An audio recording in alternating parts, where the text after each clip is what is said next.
Shalom, selamat pagi, selamat datang di Renungan Harian Toraya. Sebelum masuk di Renungan Harian Toraya, mari kita berdoa. Bapa di dalam nama Tuhan Yesus, kami akan baca firman-Mu, biarlah firman-Mu tetap tinggal di hati kami, dan kami lakukan setiap hari di dalam nama Tuhan Yesus, amin. Pembacaan terdapat pada Tawarik pasal 34 ayat 1-7. Raja Yosia. Pembaharuan yang dilakukan Yosia berumur 8 tahun pada waktu ia menjadi raja dan 31 tahun lamanya ia memerintah di Yerusalem. Ia melakukan apa yang benar di mata Tuhan dan hidup seperti Daud, bapa leluhurnya, dan tidak menyimpang ke kanan atau ke kiri.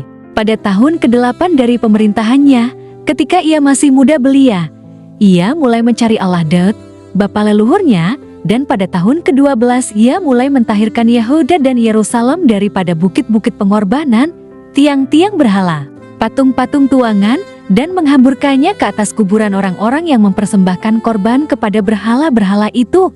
Tulang-tulang para imam dibakarnya di atas mezbah-mezbah mereka. Demikianlah ia mentahirkan Yehuda dan Yerusalem. Pada Tawarik 34 ayat 6, juga di kota-kota Manasye, Efraim dan Simeon, sampai di kota-kota Naftali, yang di mana-mana telah menjadi reruntuhan.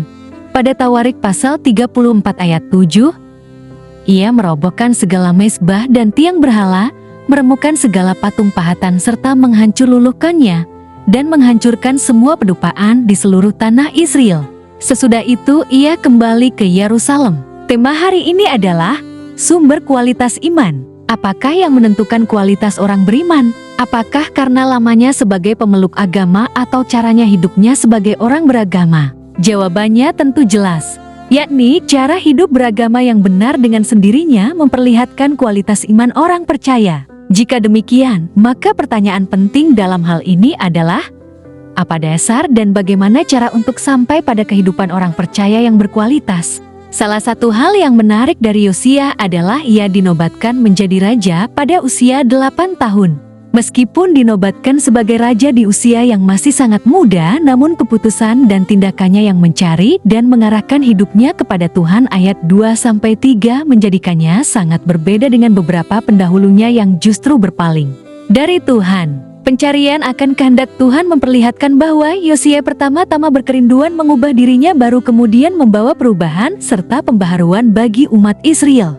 Dengan menjadikan Tuhan sebagai pusat hidup dan pemerintahannya, maka hal tersebut membawa perubahan sekaligus pembaharuan bagi umat Tuhan. Hal ini tentunya sangat jelas bahwa perubahan dan pembaharuan ke arah yang lebih baik hanya dimungkinkan jika seluruh keputusan dan tindakan manusia berpusat pada Tuhan sebagai kepala pemerintahan yang sesungguhnya. Inilah kunci keberhasilan Yosia dalam pemerintahannya. Bagaimana dengan umat Tuhan saat ini? Di dalam dan melalui Yesus Kristus, Allah datang mencari dan menjumpai manusia yang terhilang dari hadiratnya karena dosa. Apakah saya sudah menyambut dan menerima serta menjadikannya sebagai pusat hidupku? Menjadikan Kristus sebagai pusat hidup berarti menyerahkan seluruh kehidupan untuk diarahkan dan dibentuk menjadi makin serupa dengan dirinya. Amin.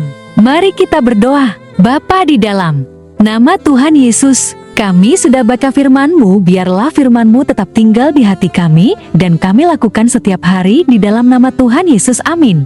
Selamat beraktivitas, Tuhan Yesus berkati, amin.